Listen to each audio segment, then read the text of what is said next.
Hello everyone, welcome to my channel. It's Clay Ramage. We have another Goodwill Bins haul. It's been a while for me, actually. It's been over 2 weeks since I've been to our local Goodwill outlet bins. Obviously, if you've seen the latest videos I posted, we did stop in Des Moines and Omaha Goodwill outlet stores on our way to see my mom in Nebraska, and so we did find some good stuff there. But as far as our local bins, it's been a while, so I was kind of missing it. So I thought, we got home from Nebraska yesterday, which was Sunday. So today, Monday, I said, let's head off to the bins. I went by myself. Cindy had meetings. So I picked up some things, not very many, just 5 things from the Goodwill outlet store. But I also have some stuff from thrift stores and other things that we can cover. So yeah, it was a good time. They were really busy too. Usually I go first thing when they open at 9 o'clock, but today I actually got there like 12:30, so it's a little later for me, which, you know, we'll see what happens. You know, you get stuck in a rut and you never know what you find. So I did find some good stuff, and I met some new friends there, Mary and Steve, and they're actually from Milwaukee, and Mary came up and introduced herself and said that she watches my videos. Thank you so much, Mary, that was awesome. They were up for the weekend and just happened to go to the bins at the same time I did. So it was great to meet you. Thank you for coming up and introducing yourself. And then Steve said, hey, did you see that vintage tennis racket, Vilas? And I said, I saw the cover, but I didn't see the racket. So he found the racket. And then I go back to try to find the cover, and I couldn't find the cover. I know Steve looked a little bit for the cover too, and he couldn't find it. And I went back and went through that row of bins and did not find it. So I don't know if somebody else picked it up or what happened to it, but it kind of got lost. But anyway, so this is a great vintage racket. So thank you, Steve, for pointing it out. And he looked up comps for it, and it was about $50 around that. It does have a couple dings on it, particularly on this side where the enamel finishes or lacquer finish is chipped off, but still it's a good racket, and obviously it was used because the top of it's worn down from hitting the ground as you're doing those strokes. So yeah, so that was a good find. Another find that we had were these. These are vintage skates. These are Nestor Johnson ice skates, but these are known as speed skates. So I'm not an ice skater, so I don't know what the difference is. But these are not just casual ice skating or hockey. These are speed skater skates. And there's 2 sold comps on these. One's 30 and one's 80. So take your pick. These are, and I was amazed. I mean, the leather's a little worn, but they're still in good shape. They could use a clean, but hey, for nice vintage skates, I originally thought, you know, I'd put them down at the Pink Elephant, but now I'm going to list them on eBay since they are more specialized skates, so that's good. I picked up one of these hand warmers at the bins we do backpacks for the homeless, so we include those in the wintertime, and always pick them up when I see them at the bins. Another little thing I found was this Ziploc baggie full of Post-it notes. I don't know if you guys have gone shopping for Post-it notes, but they're very expensive. So I picked up this whole thing. It probably weighs a pound for all of this. So our bins are $1.99 a pound if it's under 16 pounds. So I paid $2 for all of these. But even just one little pack of these is $2 around here. Usually to buy a pack of them, it's 10. And I was like, appalled at how expensive Post-it notes are. There's nothing to them really. But anyway. So I picked those up because I use a lot of Post-it notes. And then I found something else. Blow molds are following me around lately. Look good, it's Santa. It's a Santa blow mold, and because he had his power cord, I paid 99 cents for him. Now, if he didn't have his power cord, I'd still probably pay about 99 cents for him because he's not very heavy. And this one is I don't know what the company name is because it's backwards. Anyway, there's a number of these on eBay. They sell for about $20, but dollar investment, $20. Blow molds, you know, are almost a guaranteed sale. as long as you don't overprice it. So there's a $20. So that was a good find, I felt, right away. And then I took a chance on this. But there's several factors. I don't know whether. Anyway, what it is. Sorry, I get so distracted sometimes. It's a box, nice vintage box with Vogue on the side. Ceramic porcelain cookware by Columbia. It is a pot with this lid. It has been opened, but I don't know if it's ever been used. It does not look like it was ever used, since the bottom is like perfect. There's no wear mark, and you know, because usually when you use it, you get little scratches and stuff on the bottom, but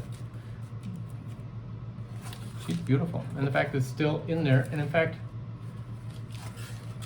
yeah, I guess it could have been used.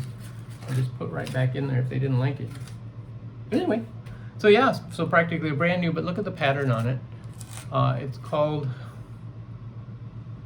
one of these, here it is.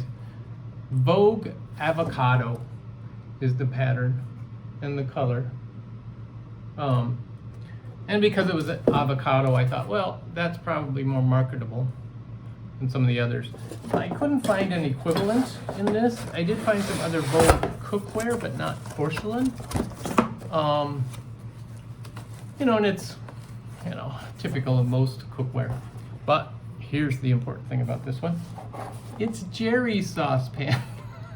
So I don't know what that means. But Jerry, I've got your saucepan if you're looking for it. Anyway, it looks like they tried to sell it at the store for $6.99 and didn't sell, so it ended up in the bins. So I'll put this on eBay probably somewhere around $25. It's new, practically, I'll put, obviously, pre-owned, used, in the box. So, and the box is in amazing shape, considering. And that's what's nice about that, it'd be easy to ship too. So I always like that. So that's it from my bins haul, but then I also have some items I picked up at other times, just ones or twosies at the different thrift stores. So I'll show you those while we're going through them. Found this vintage print. I am filming in our sunroom, so I'm getting reflection from outside, from the patio doors. But anyway, this is a puzzle, and it's Jesus with the bread and his disciples. Now I'm not sure if this was commemorative of the Last Supper or some other time. It does kind of look, it's not the traditional Last Supper picture, obviously. You can tell it's a vintage puzzle, put in a vintage frame. It was 99 cents, that's why I bought it, because I thought, oh, what a great picture. It's not often you find a vintage puzzle, and of course the vintage puzzle is in perfect condition because it's been in the frame. And those puzzles of this age are pretty trashed.